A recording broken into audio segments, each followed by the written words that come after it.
Well, hello, everyone, and welcome here to FNL Gridiron. Nick Anastas, Steve Beals with you on Friday Night Lights, New Hampshire.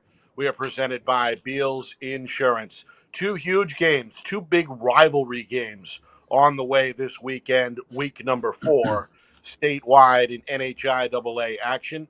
We head to the Seacoast tomorrow night.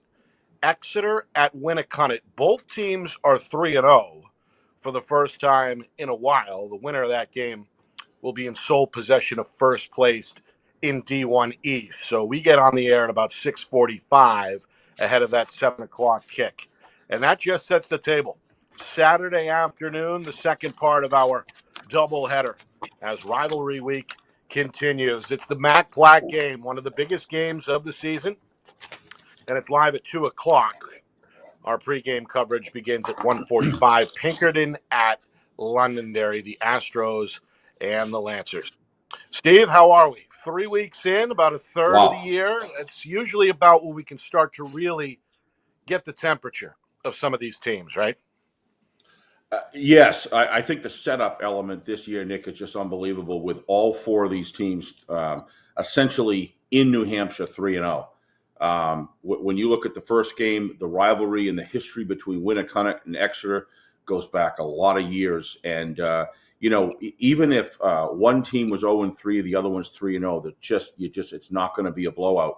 As far as the Exeter, you have to give them the favorite, given the fact the teams that they played in the margins. But when you look at Winnicott, you've got to be pretty enthused too, with a 30-20 win over Oyster River, 13-6 over Spalding, and then Manchester Central 21-13. Fought hard, getting better, already in good shape. It's just a lot of history, and we love going with FNL going to Winnicott. We've had some great memories together, Nick, over there, as you know. We'll just be able to have some great matchups. I don't expect anything less than this one. A lot of history involved here. Frankor, second generation coach, and just has had some great seasons himself. Been rebuilding for a couple of years. Certainly seems like that rebuilding has been in a good progression right now and a good upward trajectory. Exeter, Coach Bill Ball, legend in New Hampshire. Without any question, multiple decades coaching this team. But this is the first time that Coach Ball doesn't have the responsibilities of the athletic director. And I believe that his presence with the energy and the focus and not that he didn't give everything he had, but I think it's special to have him free to coach the football team alone. I know the people of Exeter are very excited about that as well. Had a little discussion with Sherm earlier on when I saw him, and everything's ramped up. Going over to the Mac Plaque game, you talk about history going back many, many decades. One of the things that's unique about this is that everybody realizes that Londonderry used to go to Pinkerton Academy years ago. So there's a lot of people, a lot of two generations that are still alive that remember those days. And that just adds a special tinge to it. Communities are right next to each other, and it's always been Mac Plaque game, Nick. Talk about great memories. We've done one of my greatest memories of high school football is right in the middle of the COVID-19 situation, where the country and the communities being challenged with one of the most significant things of certainly my lifetime. And that game saw more patriotism, more class, the crowd singing the national anthem. It's just a special place in both of those venues to play. We're in Londonderry this year. And I really feel that it's special also because both teams are 3-0. There's been times one's been 1-3 and 3-0 or what have you, and it's still been a phenomenal game. But just if you ever wanted to line up all the pieces, Nick, for these two games, they're sitting there right in their slots. And speaking of pieces lined up, we've got a Hall of Fame lineup tonight in terms of guests to help us preview these two games. We'll start in just a few minutes with Ryan Frankor, friend of the show, Winnicott head coach, now in his 6th season. It's been a while since we've talked to Coach. Looking forward to that one. Bill Ball at the bottom of the hour. As Steve mentioned, no longer the athletic director, just the head coach at Exeter. We'll see how that has factored in so far, although it's been business as usual record-wise at 3-0. Jimmy Lozon at 6:45. Coach returns to the show for the second time this season. Lancers off a big win over Concord to get back on the winning side of the ledger. They're 2-1. And then Coach O'Reilly rounds things out. The 45-year head coach / athletic director of Pinkerton Academy joins us at 7 o'clock. So Coach Frankor, Coach Ball, Coach Lozon, Coach O'Reilly in that order coming up in just a few minutes. All right, Steve, we're going to squeeze in the power poll here in the 5 minutes or so we have until Coach Frankor joins us. Not a huge difference from last week, at least at the top of the poll, as we see Bedford 3-0, the two-time defending Division I champs, still in the top slot, and we'll face Goffstown at 7 o'clock on Friday on the road under the lights. Pinkerton and Londonderry for the second straight week tied at number 2. As I mentioned, Lancers with a win over Concord, and we saw Pinkerton beat Wyndham in the rain here on Friday Night Lights, New Hampshire. That broadcast is up under our video section on our YouTube channel, FNLNH Media. Exeter, more on them in a moment. 3-0, the latest victim, Portsmouth, 40-7. Again, they're on the road at Winnicott tomorrow night in our Friday Night Lights New Hampshire game of the week at 7 o'clock. Alvern, the talk of the town again, 3-0, convincing, dominating win over Timberlane, 48-20. Broncos are 3-0 and will face Wyndham on the road in week number 4. South, a big out-of-state win for the Purple Panthers as they top Lowell over the weekend to remain undefeated. Rivalry week finds the city of Nashua. The Battle of the Bridge as North and South collide at Stellos Stadium. Titans looking for their first win in an upset. Plymouth, the top-ranked Division II team, checks in again this week, this time at number 7, following a 48-10 win over Trinity. We were in Manchester for that one as well. If you want to check out the archives, Bobcats are 3-0 and will test themselves on the road at Kingswood. Number 8 is Salem. The Blue Devils get their first victory in a blowout win at Dover to climb to 1-2. They'll look to even their record against Central Saturday at 1 o'clock. Winnicott is 3-0. Coach Frankor coming up. Warriors are in the poll for the first time. They check in at number 9 following a 21-13 victory at home over Central. And rounding out the poll at number 10 is Division II's Souhegan. The Sabres, big-time winners at John Stark on the road, 45-14. They will take on unbeaten Manchester West Friday night at 7 o'clock. Others receiving votes, Steve: Keene, Wyndham, Pelham, as that win streak is still alive in Division II. BG, despite the loss to Bedford, and the only D3 team to check in is Campbell. They got a vote. Your thoughts on the poll this week? Wow, a lot of content there, Nick, with a short time to do it. I'm going to just focus on a couple of things. Before we talk about the power poll real quick, I think Goffstown proved themselves as a growing program, beating Merrimack by 1 point. If the energy wasn't there with that team, they probably wouldn't have won that game. Really excited about where the Goffstown working around. But anyway, back on the power poll. Winnicott, we talked about Winnicott. We talked about Exeter. Both teams 3-0. But the thing that really sits out to me here is Nashua South 3-0, fighting these games through, winning games, still undefeated, and now you've got Alvern, which is not only 3-0, but they're convincing wins. And my understanding is that the quality of the play and the discipline that the Broncos are showing, Nick, is just unbelievable. And it's so exciting to have Alvern back in the mix in Division I. And they've got to be over in Hudson, very excited about what's going on over there. I think that Pinkerton and Londonderry tie for the last 2 weeks is the right thing to do.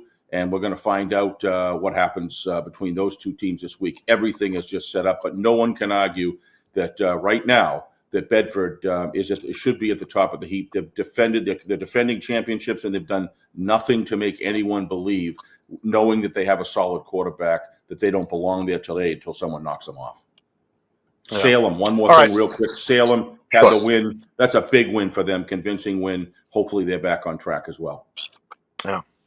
All right, let's bring him in. Ryan Frankor, 6th-year head coach with the Winnicott Warriors, joining us here on FNL Gridiron. Coach, how are you? Glad we could finally meet up here. How are you tonight? Yeah, it's good to see you both. It's been a few years. I'm glad we're doing what we need to do so I can see you guys again. It seems like that plaque has survived in the background there. The Fear the Veer plaque, which was a staple a few years ago. I'm glad to see it's still up. Absolutely. Similar to Exeter, we do what we do. So, and we're proud of that. And so, yeah, that's what we do.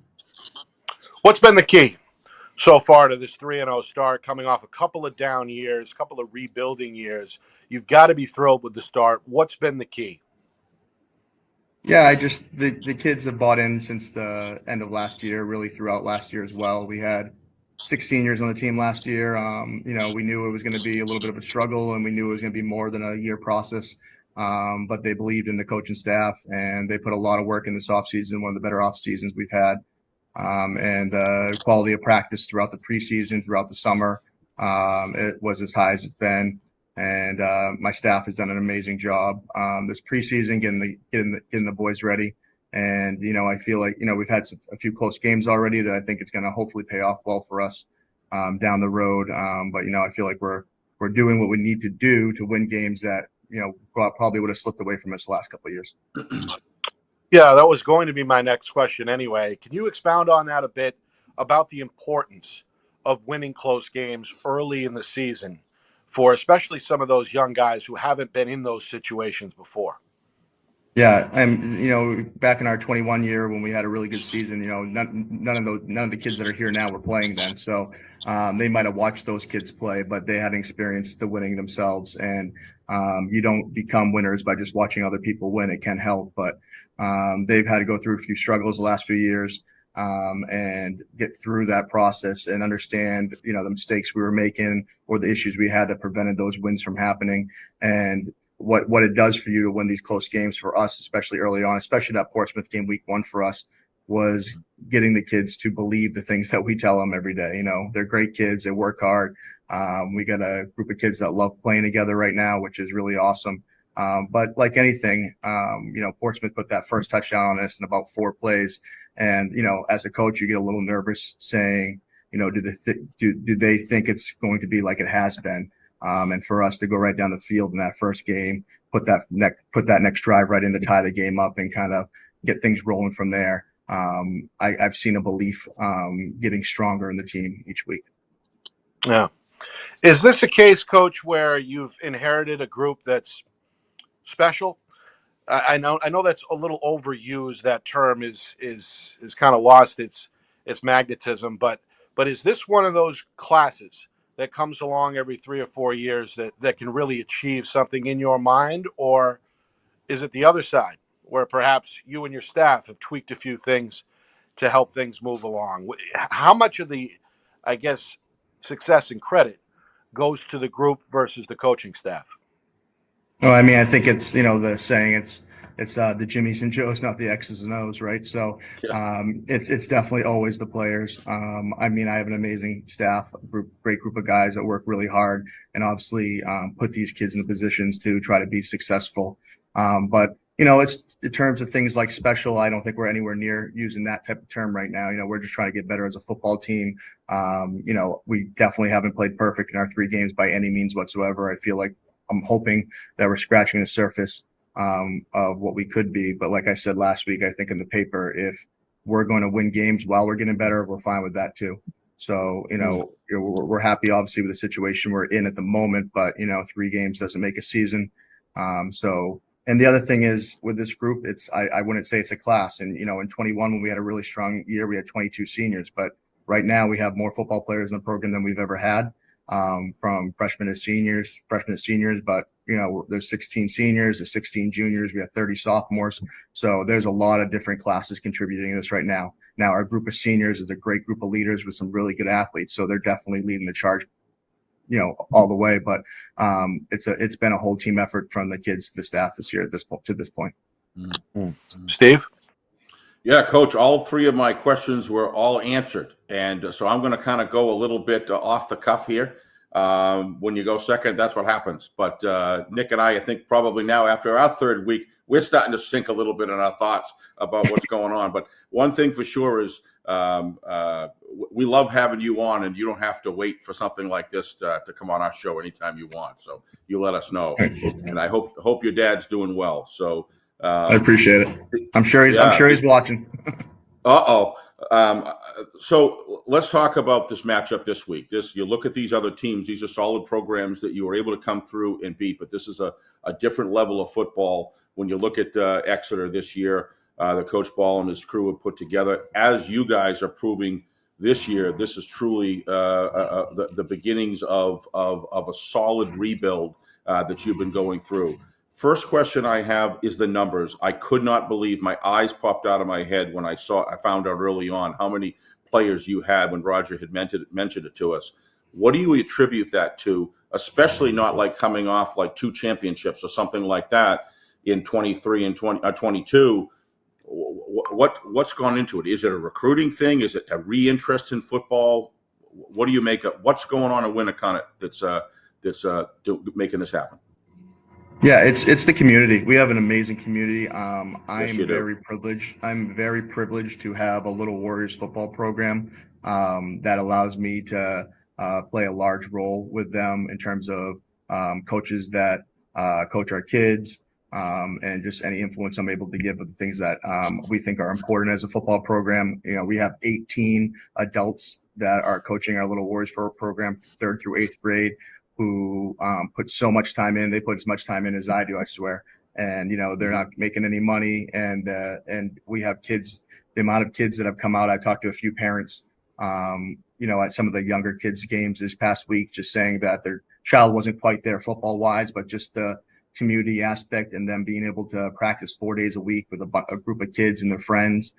So I attribute our numbers very much to the hard work of those 18 coaches in the Little Warriors program and all the other people that support that program, including our and my high school coaches as well. But we're feeling pretty good that we think we sorry, something came up on my screen. We feel pretty good that our numbers are going to stay solid for the next, we're hoping, 5, 6, 7, 8 years. So, we had, like I said, we had 30 sophomores this year, 25 freshmen. I think we're going to have a number as much as that or bigger next year. So we're really excited about that.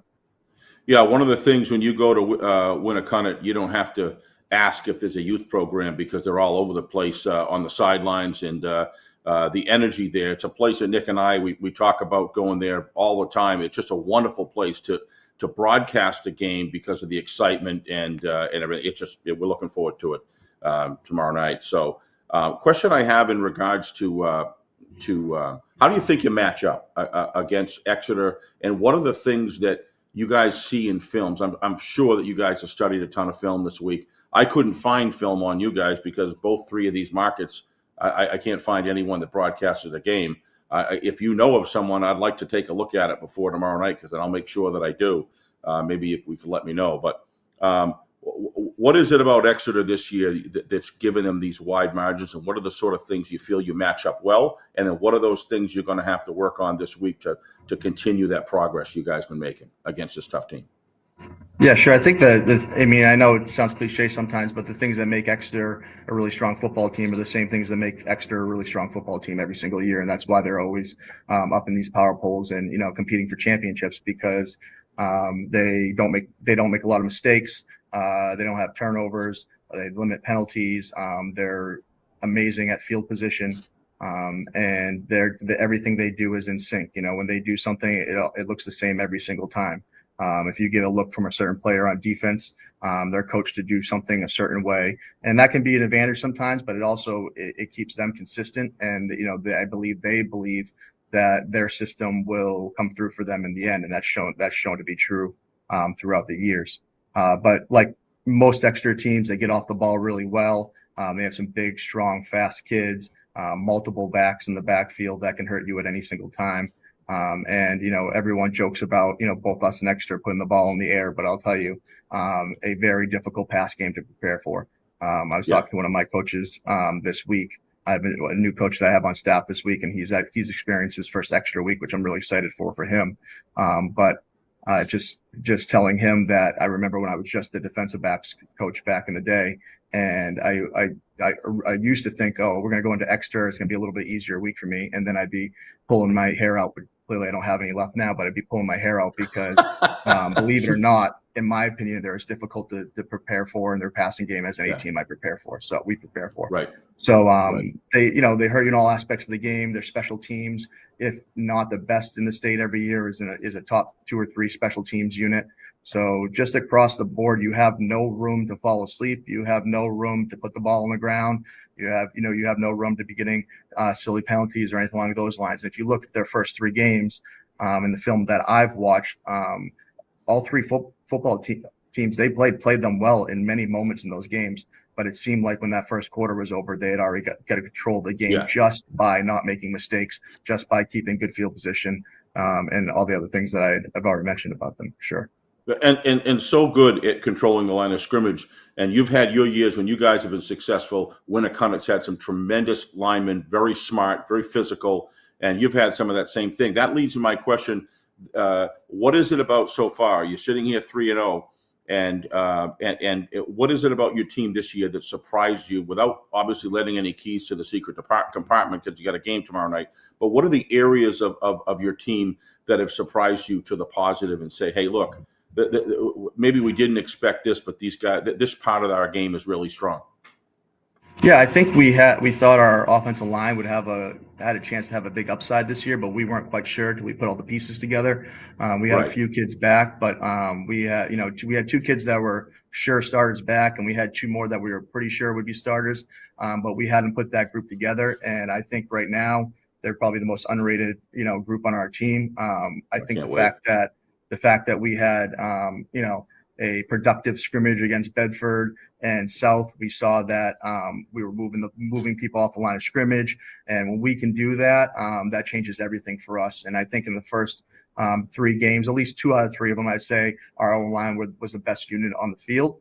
And if that's the case for us, and if we're able to stop the run, which we've done a decent job at to this point, that changes things for any football team. But for what we want to do, especially offensively, if our O-line could be reestablished in line of scrimmage, it changes everything for us. Anything can happen when you have that. Well, it's great to have you back on the program, and very much looking forward for that drive on 101 East tomorrow.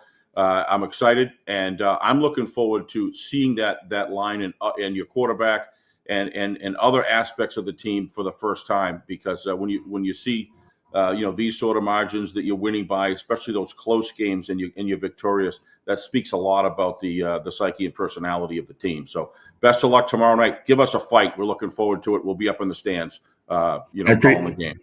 All right. I appreciate it, gentlemen. I look forward to seeing you both. Thank you very much, Coach, and good luck. That's again Ryan Frankor of Winnicott. Warriors playing host to unbeaten Exeter in our Friday Night Lights New Hampshire game of the week. Tomorrow night, coverage begins at 6:45, kickoff at 7 o'clock. We get the other side of the story, of the other side of the break. Coach Bill Ball, a longtime Exeter head coach, joins us next. You are watching FNL Gridiron, presented by Beals Insurance. Our broadcast today, as it always is brought to you by Beals Insurance Agency, with locations now in both Bedford and Londonderry. Whether you need home, auto, or business insurance, Beals Insurance will get you both the price and quality coverage that's right for you. Just call 603-471-9999 or visit BealsInsurance.com to request a free quote and start saving money today. Again, that's BealsInsurance.com. The New Hampshire Tomahawks promote the highest level of club lacrosse competition, not just in the state, but in the country. Looking to get recruited? Director Chris Cameron keeps an open dialogue with the nation's top college lacrosse coaches. Over 400 New Hampshire Tomahawks alumni have played at the college level, including the ACC, Big East, Big Ten, Ivy, NESCAC, NE10, and more. New Hampshire Tomahawks coaching staff has over 100 coaches, including current high school, varsity, and college coaches. The Tomahawks offer training for players of all ages, clinics, camps, and leagues, along with spring, summer, and fall elite teams. So play with the best. The New Hampshire Tomahawks, showcase and development for college lacrosse. Visit NewHampshireTomahawks.com and girls.nhtomahawks.com.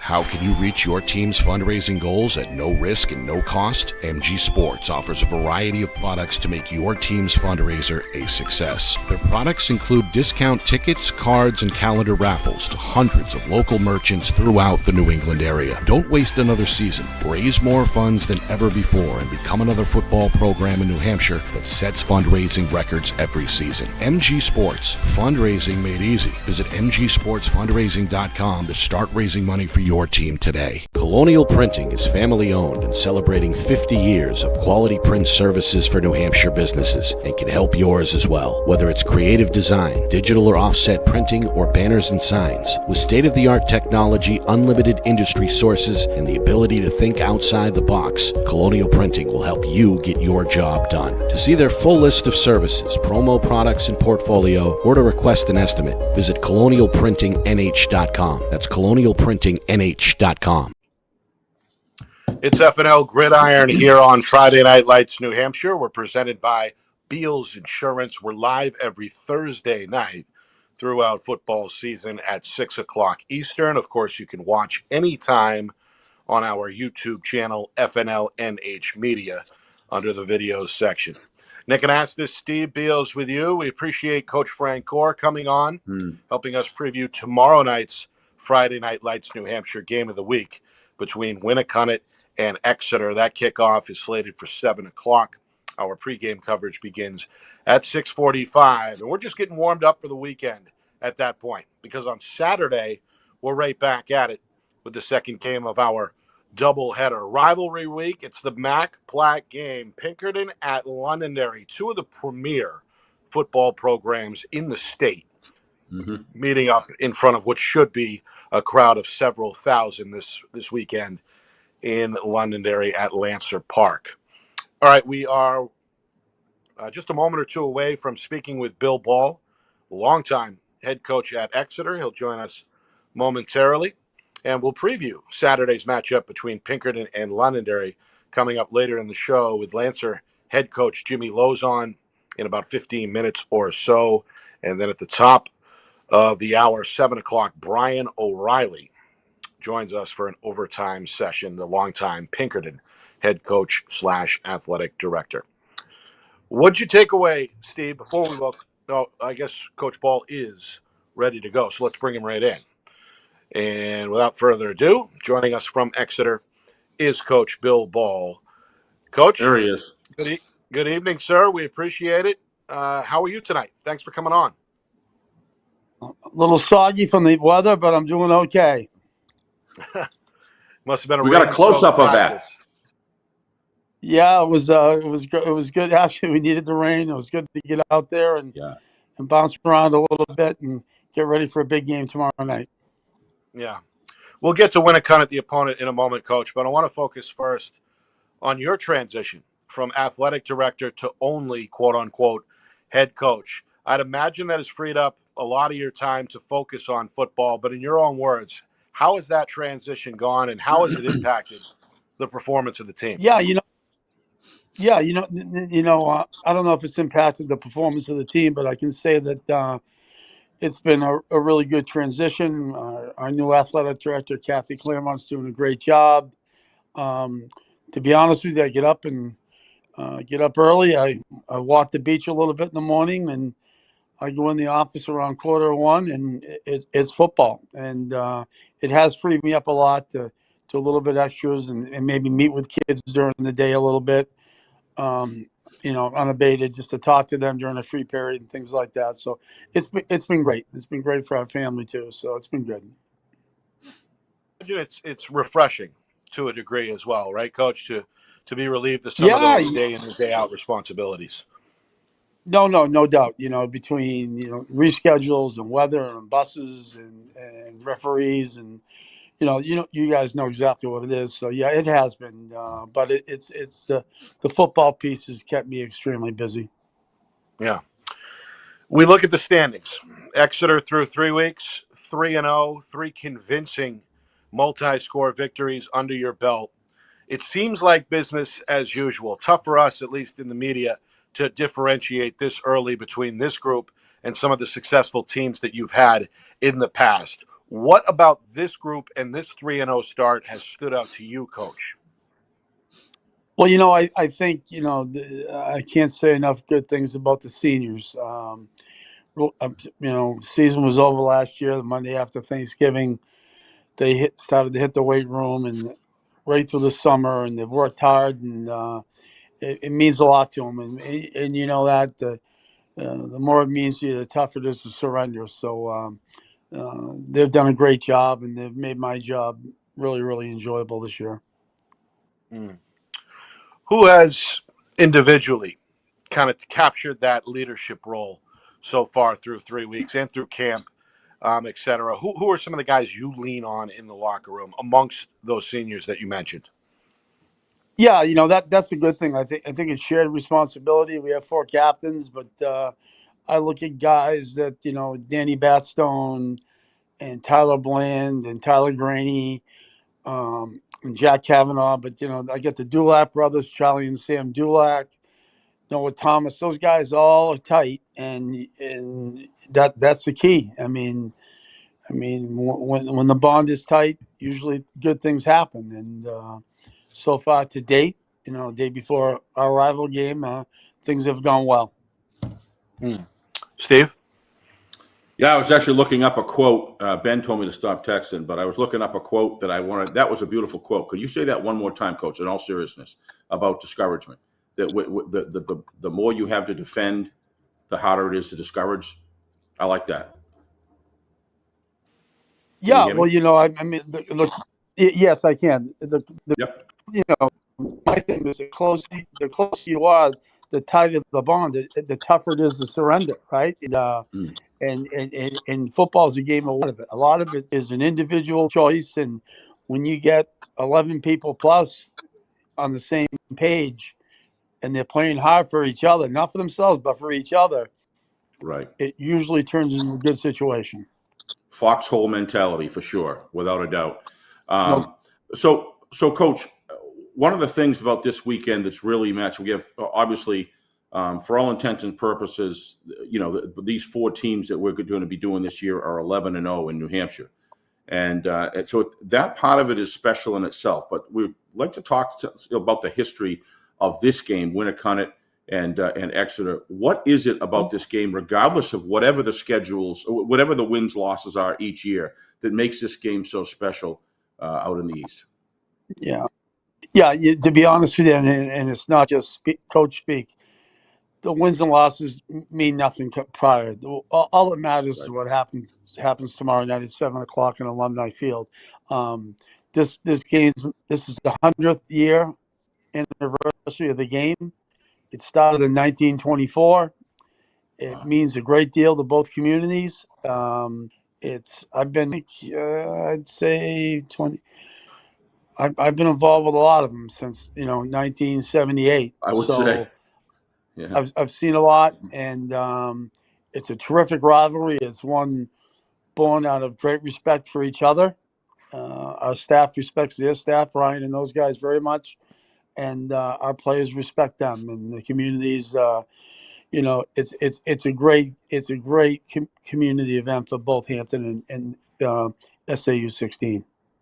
Without a question. One of the things that I've been able to actually see, I've watched 2 games and films of you guys, and one of the things that seems to be is there's an extremely balanced line on both sides of your offense and defense. The trenches make very few mistakes, and from the footage that I saw, and they get off the ball extremely well. It almost seems like the cadence calls are very crisp, and everybody seems to be in sync. To your point earlier about playing together.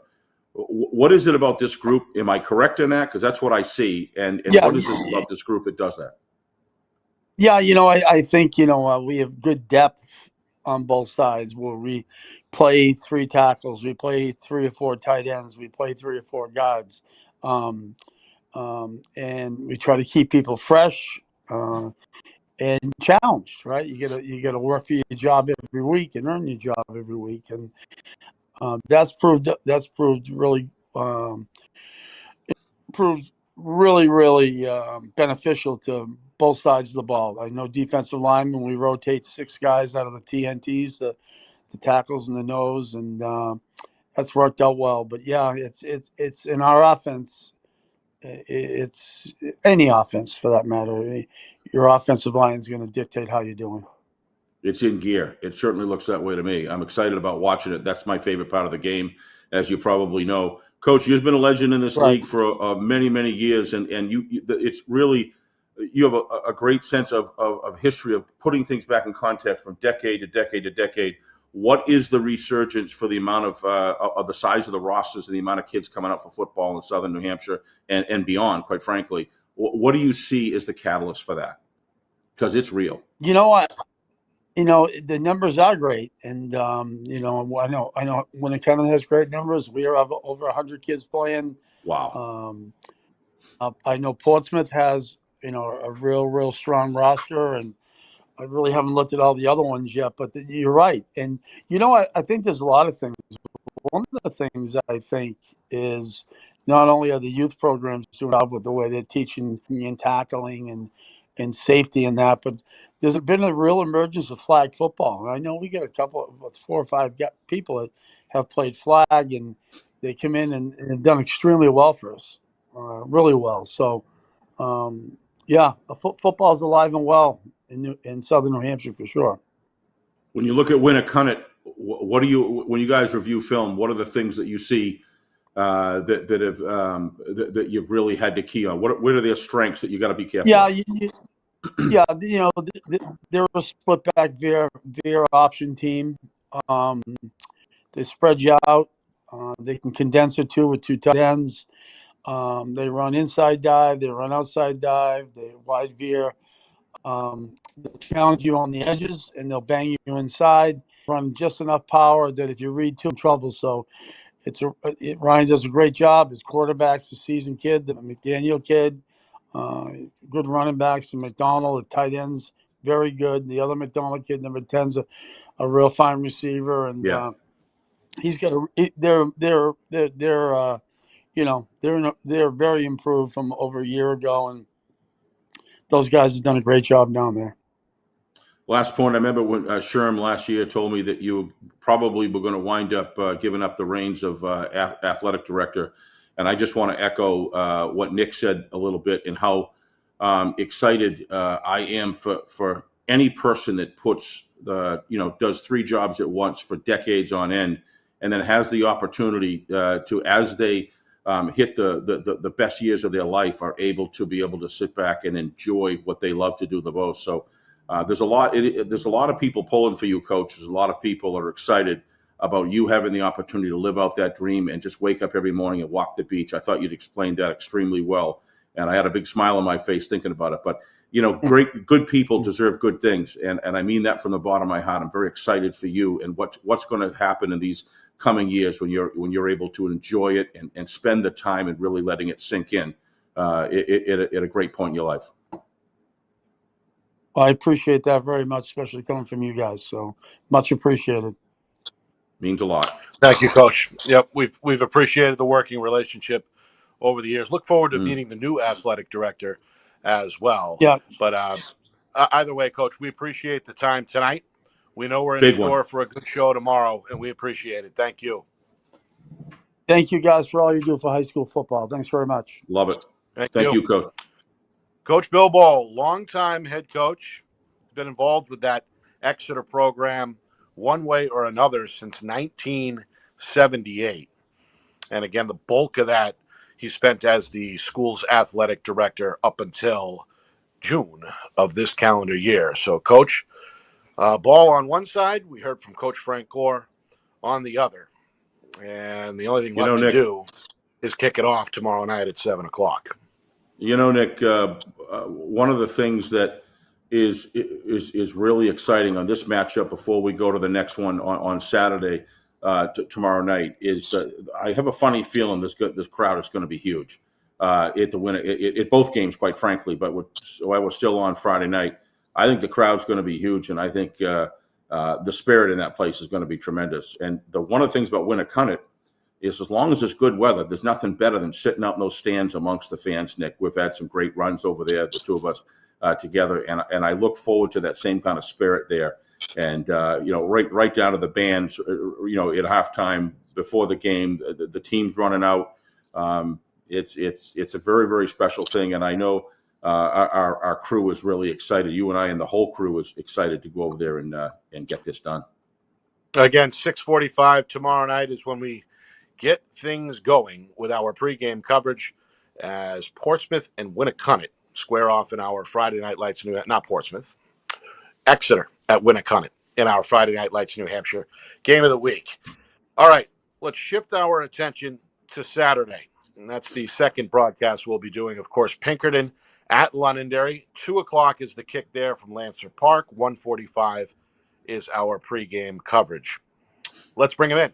Jimmy Lozon returning to FNL Gridiron, presented by Beals Insurance. Second appearance for the longtime Londonderry head coach / athletic director. Coach, how are you on the eve of what could be the most anticipated regular season game, at least, of the season?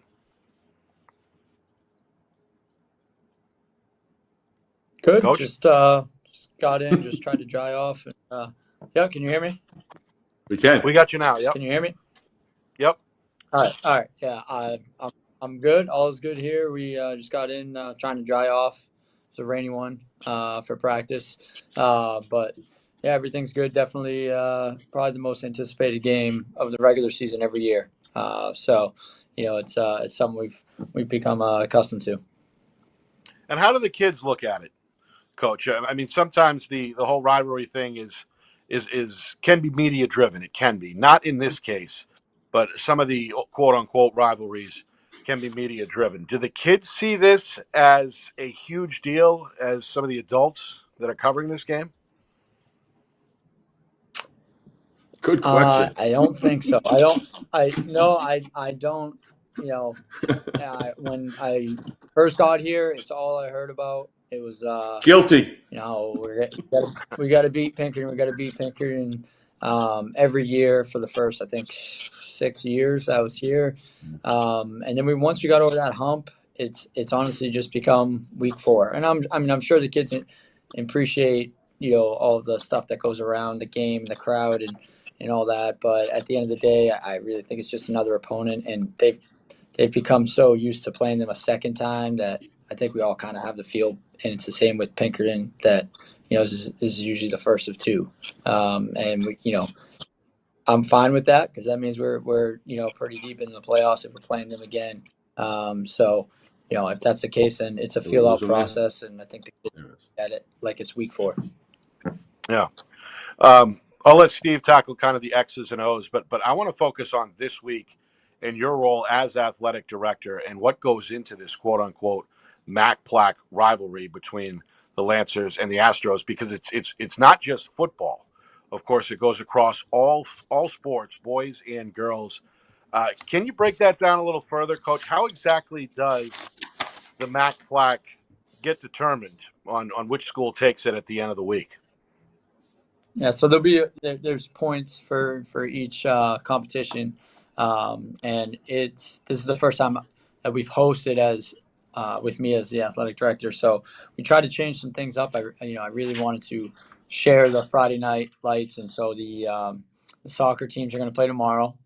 Kicks off with boys soccer tomorrow at 5, girls soccer at 6:30, and then we have field hockey on Saturday morning at 10:30. Volleyball at noon, and then football at 2. So try to give all the fall sports, and then cross country was this past Tuesday. So we just try to give each sport their own opportunity to perform in front of everybody and compete against them.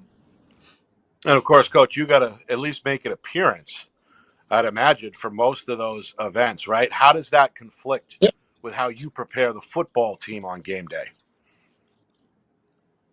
No, I mean, it's probably the best thing for me. It's, it'll be relaxing, just sitting at a game, enjoying it. My mind will probably be going a mile a minute, but it's probably the best thing because, I wouldn't want to sit around and do nothing and think about it too much. So it'll be good, and watch some other people compete and watch some other people coach and, sit there and just evaluate how they do things. And, that's a big part of what I do and what I like to do. And then I'll see a little bit of volleyball. and then I'll move my way downstairs, talk to the boys, and then we'll head out to the field. Steve? Great to see you again, Coach. And, I listened to you open about talking about not just another game, but, it's a game you got to win like any other. But I can tell you, for the media, for the fans, for the communities, I would argue a lot of players that it's more than just a game. It's got a real historical context to it. But I think who's ever at the helm has got to have the kind of demeanor that you, Coach O'Reilly, Coach Frankor, and Coach Ball have, and that is understanding and keeping everything in perspective, because at the end of the day, the final dance is where you want to get.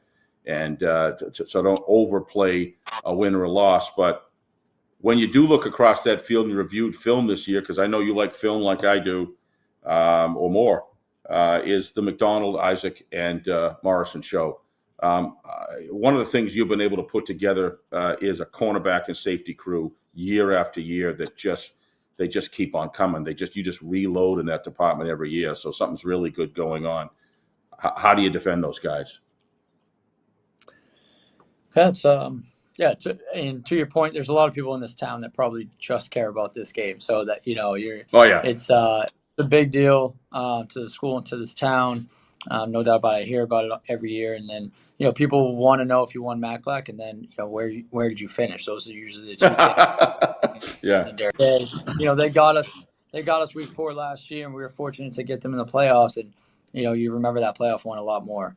And it's been flipped before. So it's with Pinkerton, and Coach O'Reilly used to say it when I first got here, but he was like, we'll see you again in November. And I used to be like, oh my God, I can't believe you would think that way. Now it's like, I think 8 out of the 11 years I've been here, we've seen them again, a second time. So it's like, it's more than likely to happen at some point. And if not, we wish them well on the other end and them trying to get through the playoffs. But to answer your question, as far as, these 3 guys on offense, and 2 of them are just as good on defense, being Isaac and Morrison. They're just, they're game changers. I think they rack up a lot of big plays, and they're not the only 3. You got Caruso out there, you got Dylan, and so they've got a lot of weapons. So it'll be quite the challenge. And then from a defensive back standpoint, we've been, we look closely for certain guys, and it's not just cover skills. You're going to get tested as a cover guy. We have a lot. Every school probably has a lot of cover guys, just like Coach Ball was talking about flag football. And you grow up, you learn how to run routes and cover people. What we're looking for is physicality. We want corners that are still willing to come up and tackle. And sometimes, especially against a wing T team, you're sitting there, you're pretty much like an outside linebacker on that tight end wing side. So you got to be physical at corner. And Seth Doran was that guy for us for a couple of years. Lucas Seaman before that, Matt Pemberton, Kyle Prue. Like, we've had a bunch of guys that we've been able to find that will be that physical corner. And this year, I think we have 2 that are really physical, and they have the ability to cover as well. So we're fortunate to have them. I think that's where this game, if you're going to look inside the game, that's what this is going to come down to, is who is going to ultimately administer their will, your defensive backfield, and how they run D against their pretty prolific run game. But I think you could argue that could go both ways. We're a lot of other programs, it's just in the trenches, or is it a wide spread and how cover? How is that the difference? But I think stopping that run. One of the things about Morrison that I saw last game against Wyndham, who's a good football team as well, his ability to. He was always a finesse runner, I thought, when he's in his younger years. Now he's got finesse and power, but when he plants that foot and he makes the decision to turn upfield, you're going to need athletic run stoppers in the open field that are going to be tough. I think your thoughts on your offense and where you guys. I mean, obviously you are not lacking in quarterback. You've got a great offensive line. Where do you guys see the strengths in your offense and how you match up against PA? Yeah, I mean, and just to add to what you said about Morrison, I mean, he's we had a tough matchup with Tedesco, and we saw some great players, at St. John's. But Morrison's right up there, man. He's a two-way or three-way player, really, and he's like you said, he was finessed probably more his sophomore year, but he is bulked up. He's fast. He's strong. He's a really good player. It's gonna be quite the challenge. And you can't put all your focus on him because you got other guys out there, and then they can beat you with the pass game too. So, they're definitely fully loaded this year and not one dimensional in any way. And then for ourselves, it's we probably don't have the same type of explosiveness as Pinkerton or the same type of explosiveness that we've had in the past few years. But from what I've noticed in the first 3 games is that we're kind of we're methodical. Like we'll just keep moving the chains. We can do it in multiple ways. We can throw the ball this year pretty well, and we've got multiple ball carriers. So we've just got to continue to try to figure out how to get certain guys the ball and the best way to do that and lean on our offensive line. Love our backfield, and that goes for the quarterbacks too because they run the ball quite a bit. I love all those guys that can carry the ball for us. So, offensively, we're still trying to figure ourselves out and try to get certain guys in situations. And I think offensively, we're up for quite the challenge, just as much on defense. So it'll be a tough one for sure. Coach, this one for me is a big one. We think about it at FNL. We slated some of the this game. To me, I told earlier to Ryan Frankor and to Nick about how the game 3 years ago I thought was a real indication about how strong and patriotic and how important football is to all of New Hampshire, really, but the Division I group that we cover, how important football is to those communities. And I don't expect any less in Londonderry the other night. So I look forward to this game every single year. And I'm sure you'll be calm, cool, and collective, calling timeouts just at all the right times. So won't Coach O'Reilly. Another legend. Have 2 legends on a program at one night is that's speaking a lot. But we appreciate everything he is, and we appreciate your efforts and the excitement will be there tomorrow night. I'm sure we look forward to being there. So. I'm sorry, not tomorrow night, Saturday afternoon. Why 2:00 and not 1? Just a little extra sleep for the boys? No, just wanted to give those other teams an opportunity to play in front of the crowd. So with field hockey and volleyball, we want to separate ourselves to the later game and make sure everyone can go to those games. So just trying to pass it around. But we're looking forward to it, and I'd imagine the crowd will be great. The day should be beautiful, and we'll try to give people something to cheer about. So we'll see. Hopefully it'll go well. I think your team has got a balanced offense, and it's kind of scary to think about it because you can do so many people are evenly good. And if that as an offensive coordinator mind like you have can really play a lot into a game because when you got a lot of tools, you can hit a lot of quadrants in the field at your choice. So best of luck tomorrow night. I can't wait to talk to Coach O'Reilly about his crew as well because these are 2 both very exciting teams.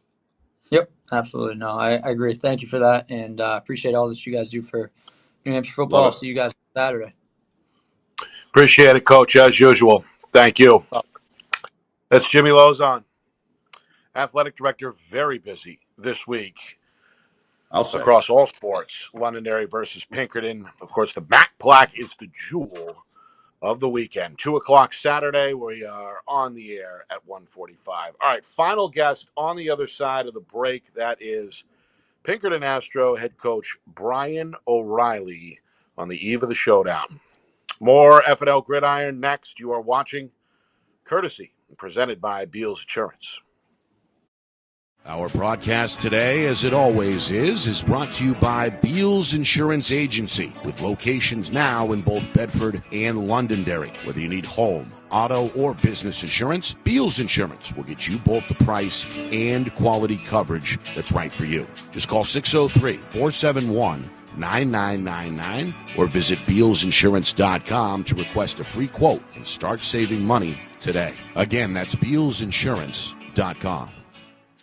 The New Hampshire Tomahawks promote the highest level of club lacrosse competition, not just in the state, but in the country. Looking to get recruited? Director Chris Cameron keeps an open dialogue with the nation's top college lacrosse coaches. Over 400 New Hampshire Tomahawks alumni have played at the college level, including the ACC, Big East, Big Ten, Ivy, NESCAC, NE10, and more. The New Hampshire Tomahawks coaching staff has over 100 coaches, including current high school, varsity, and college coaches. The Tomahawks offer training for players of all ages, clinics, camps, and leagues, along with spring, summer, and fall elite teams. So play with the best. The New Hampshire Tomahawks, showcase and development for college lacrosse. Visit NewHampshireTomahawks.com and girls.nhtomahawks.com.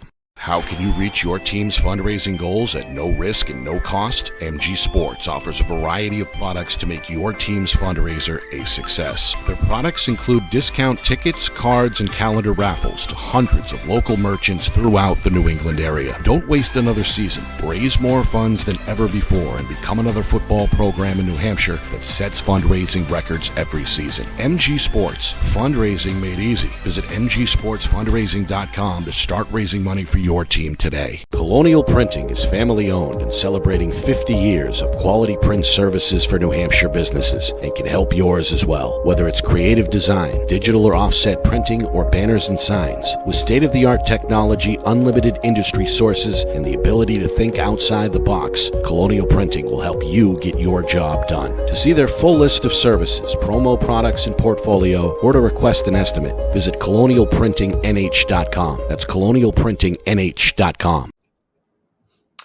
It's FNL Gridiron, presented by Beals Insurance here on Friday Night Lights, New Hampshire. Every Thursday, 6 o'clock throughout football season here on the East Coast. Nick and Astis, Steve Beals. We thank Coach Frankor, Coach Ball, and Coach Lozon for joining us. Pinkerton Athletic Director / Head Coach Brian O'Reilly coming up in just a moment. Reminder, tomorrow we're on the air at 6:45. Ahead of unbeaten Exeter at unbeaten Winnicott in the 100th version of Blue Hawks versus Warriors. Rivalry week just getting going. Saturday, of course, is the Mac Black game in Londonderry. We are at Lancer Park at 1:45 to begin our coverage. Kickoff is at 2 o'clock. All right, let's bring him in. Brian O'Reilly, longtime head coach of the Pinkerton Astros, joining us here from his home in Wyndham. Coach, how are you? You look relaxed. You all dry off? I just got to I am say, relaxed, Any thank you. practice? Nice to get home from the rain, dry up. Yeah, no, it's I'm fine, thanks. Yeah. Your team is off to their patented 3-0 start. That included a blowout win over Andover that caught a lot of people's attention north of the border.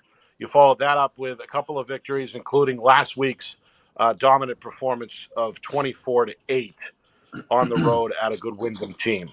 Your thoughts 3 weeks in. How good is this group compared to your original expectations going into the summer? We're a work in progress, and I have to say that they've exceeded my expectations up to this point. We've got talent on our team, but we graduated the entire offensive line last year, and we didn't really have any backups coming back either. So the question remained that we knew we were going to be fast. I thought we would have a good passing attack, which has turned out to be true. But could we do what we normally do, and that is run the ball with power when we needed to? And if you had asked me at the conclusion of the preseason, are we there? The answer was absolutely not. It wasn't one of our better preseasons. But then came the Andover game, and I'll be honest with you, it caught me by surprise. How well we ran the ball, how much power we threw at them. And then we followed it up with a passing attack against Portsmouth. And then because of the rain last week, we were forced once again to go to a power attack. And we've done well in 2 of the 3 games with that. So we're a lot further along than I expected to be at this point. We still have an extremely inexperienced and young offensive line, but we're 3-0, and you know what? Good for them. We've got speed, we've got passing. The question is, can we run the ball? Yeah. And as you mentioned, that group has performed well up front. But I want to focus on some of the skill positions, including the returning Matt Morrison, who has looked fantastic through 3 weeks. Steve has said it. Others have said it. It looks like he's bulked up a bit, is bigger than he was last year as a junior. Your thoughts on the transformation and the continued progression of one of the state's best runners in Matt Morrison? You've hit the nail on the head. I mean, Matt has been a player for us since he was a freshman. Um, he's a track athlete. He's a state champion in the hurdles last year in the indoor season. The only reason he wasn't a state champion in the outdoor season is because he plays lacrosse. And he's fast. He's smooth. He is pushing 190 now. Very smart player. Knows when to make a cut. Sometimes it looks like he comes to almost a stop and then he restarts again. But I don't think Matt's a secret. Everybody knows from what he did last year. I think the person that maybe caught some people by surprise, even though he played last year, is Jamie Isaac. Between Matt and Jamie, you're looking at two of our state champion 4x100 relay guys. Jamie Isaac is lightning in a bottle. He is thinner, a little bit more wiry, but certainly someone you have to pay attention to. And we are a very fast team. I'd like to take credit for it. It has nothing to do with that. It's a great track program we have at Pinkerton, and we're fortunate to have our track athletes also play football. Yeah. Quarterback as well, Coach. You mentioned that the passing game has been up to par so far through 3 weeks. We've got a new quarterback in there. He's young. He's not a senior. By the name of McDonald. What does he provide? Does he give your offense a little more of a dynamic look, or what are his strengths and what can he improve upon? So he competed with Timmy last year for the quarterback position, but Timmy had the experience and wound up maintaining that job. But it's not like Aiden is brand new to us. We had him in practice all last year, JV player, but he throws a very nice ball. Credit to Trevor Knight, who has tutored him along with many other quarterbacks in Southern New Hampshire along the years. But Aiden knows where to put the ball. And with the two aforementioned athletes, plus people like Cam Dillon, who is just as fast as those two, and some pretty good tight ends, quite honestly, our team is built to throw the ball. I mean, we've got fast kids in a number of places and a quarterback who can get the job done. Maybe the old running coach here, who's a wing T guy and insists on running off tackle and so on. Maybe I'm holding them back a little bit. But we spent the preseason throwing the ball, and we certainly showed in the Portsmouth game right from the get-go we can throw the ball. And I think that's probably going to be the big difference between us this year and maybe some past years, where if you were able to stop our running game, and some were able to, I didn't have a lot to go to after that. Not necessarily just because of the quarterback, but maybe because of receivers. We've got people to go to now. So if people start bringing 8 guys, and truly in some cases 9 guys into the box like they have in the past, Bill Ball and I are used to that type of thing. It never really bothers us. But it would be foolish of me to do what I've always done in the past, which is, you got 9 guys in the box? Well, let me show you what I can do with that. I can tell you what I'm going to do with that this year. It's like the ball's going in the air quickly. So if not, we won't be able to compete with other people. Steve? I got nothing left. No, I that was, you guys just nailed it. It's exactly, I was going to bring up the whole 9 guys in the box. We saw a little of that last week. But it wasn't really a great passing day, so you really weren't able to do that. I'll be honest with you. That game worried me while the game was going on. I watched it. I could see. No, I know you were there. Yep. Credit to Jack. He brought everybody up, and we got into the old-fashioned, you got 9 guys in a box, watch what I can do, and we were able to take a 24-0 lead, but we couldn't throw the ball because the balls were slippery, whatever the reason. We tried early on. It's like, this isn't happening today. So maybe if you get us on a rainy day, I don't know. But on a dry day, if that were dry last week, that's not the way that game would have gone. I'm not telling you score wise. I'm not Right. telling you we would have been better. I'm just telling you we would not have given the ball to Matt 25 times in an unbalanced line, smashing up and down the field. So yeah, Well, you're correct. I think you did absolutely the right thing. You played percentage football. You had some areas of strength that you knew you had advantage. I also want to call attention back to one of the things that all coaches should pride themselves in doing is calling timeouts at the right time. If you're going to use them, do it at the right time. And I think it was early in the second quarter. Your team didn't come out with a kind of flair that or intensity that they played the end of the second, third, and fourth quarter. That came, and it was after you called a timeout. I assumed in the timeout, I said it on the air. I bet Coach O'Reilly's going to tell these guys, look, you got a football game here. This is not going to be one of those easy things. I don't know what you said, but it did change. And within 7 or 8 plays after that, the team started going in the right direction. And I just think that was a great time to call a timeout. You could smell it. You could sense it. The other thing you could smell turnovers were in the air because of the weather and the field conditions early in the season. A lot of new players coming out playing a closer game, at least at that point. And so I want to give you credit on that one. I thought that was a great timeout, and it was well used, and the kids responded. So that seems to be one of the things that this team does is they do respond. I look at the coaches on the sidelines with this group. A lot of times in other years, you do everything you can to motivate, to teach, to change the paradigm, change the trajectory of a game, or take something back that they can do better. And sometimes they just don't until the next practice. Then it's too late. You've already lost the game. These guys seem to be able to turn things around immediately, seem to be really buying in. Your thoughts on that? That's what I'm seeing from upstairs.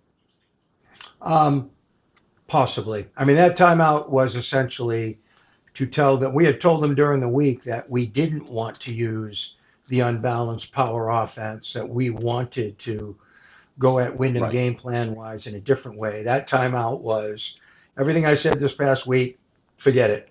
Now we're going to unbalance. We're going to run the ball, buckle it up. Let's see what we can do. That's really all that timeout was.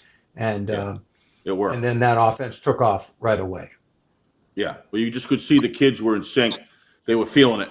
And they were executing very well. One of the things I noticed this year, I think Aiden McDonald, correct me if I'm wrong, Coach, he calls a cadence pretty darn well. These kids are getting off the ball quick.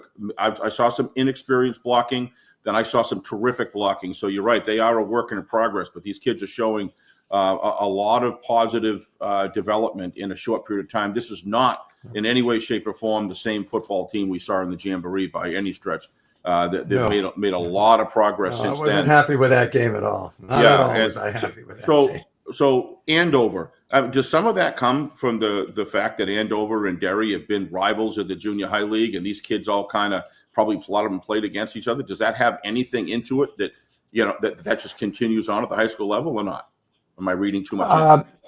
No, I don't think you're reading that much into it. I will tell you that because our feeder team, the Wolverines, plays Andover pretty much for championships every year and have for numbers of years. Certainly our kids were not, we're playing Andover. Like maybe if you're playing somebody else from out of state, to them it was like, we know who they are. We play them all the time. So that's the only thing I'm going to say about that. I didn't expect that. I don't know if, sometimes coaches understand the wing tee, experienced coaches, and EJ's an outstanding coach. Yep. They understand what a wing tee is, but sometimes the kids don't, because nowadays almost every team is a spread football team. And when the kids don't necessarily understand what a 2 tight end wing tee team can do,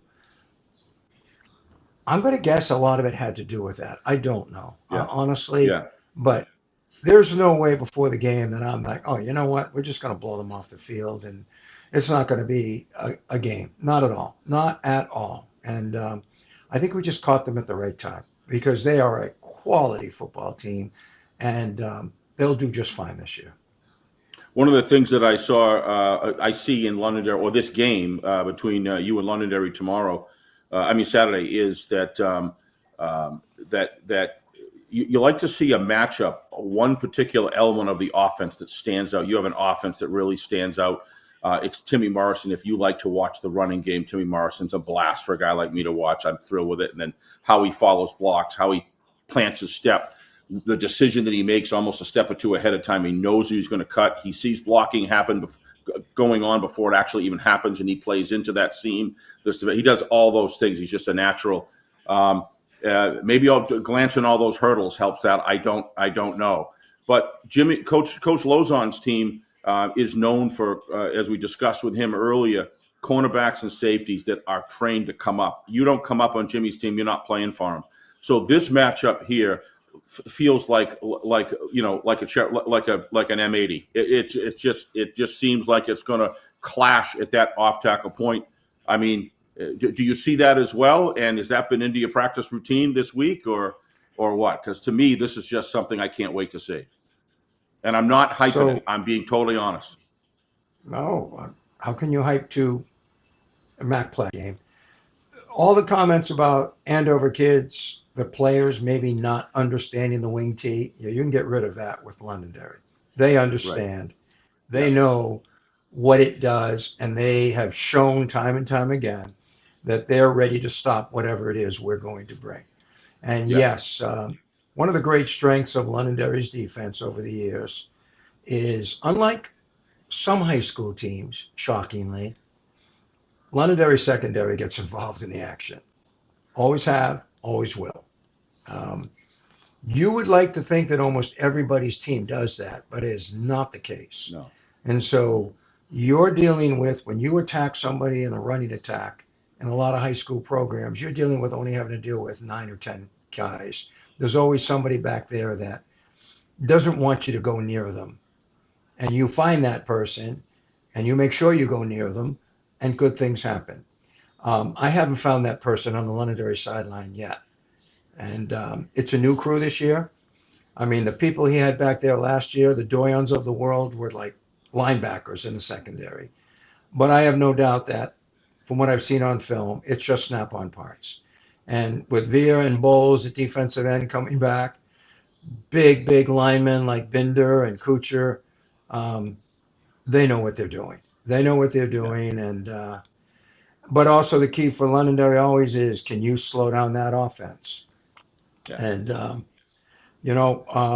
Cruz and Ball, running backs, also snap-on parts. Jimmy ran 4 quarterbacks last year, but I always thought that Ogden was the most complete quarterback that he had of the 4 of them. He's the one who could run and throw better than anyone else. Well, unfortunately, he's back again. So, and Veer does a good job at quarterback too. But Ogden, he's kind of his name doesn't get tossed around a lot, but he's a good quarterback. So it's the same old, Yeah. We'll do what we can. The question this time now, and for the next year or so, are if those linebackers in the secondary are coming up and they are causing problems in the run, will they be able to also stop the pass? Which is something that maybe I'm not telling you anything. All you have to do is look at films. Absolutely. But that's something that we haven't been able to do in the past. When we try, hey, we've got to throw the ball. Well, it never worked out well. So are they going to be able to come up on the run, but on the play action, be able to cover the pass? That's always why you play football games. That's always kind of the fun of moving the chess pieces around. And I have no doubt. You can put aside the St. John's Prep game. We scrimmage St. John's Prep every single year for the last 5 or 6 years. Phenomenal program, phenomenal athletes. You can get beat 42-14 by St. John's Prep and not be, hey, what the heck's wrong with you? It's like, you know what? That's kind of a special program. As that whole Catholic League is down in Massachusetts. Catholic Memorial and Xaverian and the whole crew. But I give them credit to go down there and play the best of the best. You want to find out where you can get exposed, and then you fix that part of your game so you don't get exposed there later on. I'm a firm believer in you don't have to go down and schedule teams that you can automatically win. You can do that if you want, but I don't see why you would do that. You want to schedule teams that are going to challenge you and are going to show you You thought you were good in this area, but maybe you're not quite as good as you thought you were, whatever that might be, any given year. So Yeah. all the credit to them for playing them. Temper And the I hope steel. they do it in the future. And, we tried to do the same with Andover. We tried to do the same in the past with Brockton. We played St. John's Prep 2 years at the early 2000s. It's always what we look for. And right now we just deal with New Hampshire, though. Well, we got two legends taking on over the next 2 days. Two legends taking on two young legends in the making, and it's a great feeling to be able to see you and Coach Ball, and then Jimmy and Ryan, who are two very good, accomplished coaches, making their way through the system as well. As Nick and I have always said, we're very, very blessed in New Hampshire with the coaching staffs we have to raise our kids on the football field, and appreciate all that you do. And we are ready to go. And Londonderry is going to be a loud place on Saturday afternoon, so we'll see you there. Oh, it definitely will. Thanks, and It as always, definitely will. thanks for making time for us as well. Anytime, guys. Thank you. Appreciate it, Coach. Good luck on Saturday. Thank you. And again, Coach Brian O'Reilly, very relaxed on the eve of yet another It's real too. big game It's between authentic. Londonderry and Pinkerton. Yeah, some great stuff there. Gave us all kinds of juicy nuggets in terms of storylines going into Saturday for sure. Yeah, Coach Lozon started to Belichick us, and then he kind of loosened as the time went on. So he always does that. It's great to have him on and give us the time as well. It's just all four of these coaches are a joy to talk to. But when you get these guys on, boy, Gridiron's an awful lot of fun on Wednesday, waiting for Thursday night. So Yeah. yeah. All right. Final reminder: this weekend, another busy one. Doubleheader weekend beginning Friday night at 6:45. Exeter at Winnicott. Both teams are 3-0 and are fighting for sole possession of first place in D1 East. That's a 7 o'clock kickoff. Saturday, we're at Lancer Park at 1:45 for Pinkerton at Londonderry. Kickoff there is at 2 o'clock. The Astros hoping to stay undefeated. Londonderry looking for their third win. I want to thank the sponsors tonight. Of course, we were presented by Beals Insurance. Additional support provided by the New Hampshire Tomahawks, Colonial Printing, and MG Sports Fundraising. We appreciate Coach Frankor from Winnicott for jumping on with us, Bill Ball from Exeter as well, Jimmy Lozon, the Londonderry head coach / athletic director, and Brian O'Reilly, Pinkerton's HC/AD. Of course, the whole thing orchestrated tonight by the man behind the curtain, the Wizard of Replay, our director, Ben Beals, back in the Beals Insurance Studios. For my partner, Steve Beals, my name is Nick Anastas saying so long. We will see you tomorrow night in Hampton. This has been a presentation of FNL Gridiron, presented by Beals Insurance.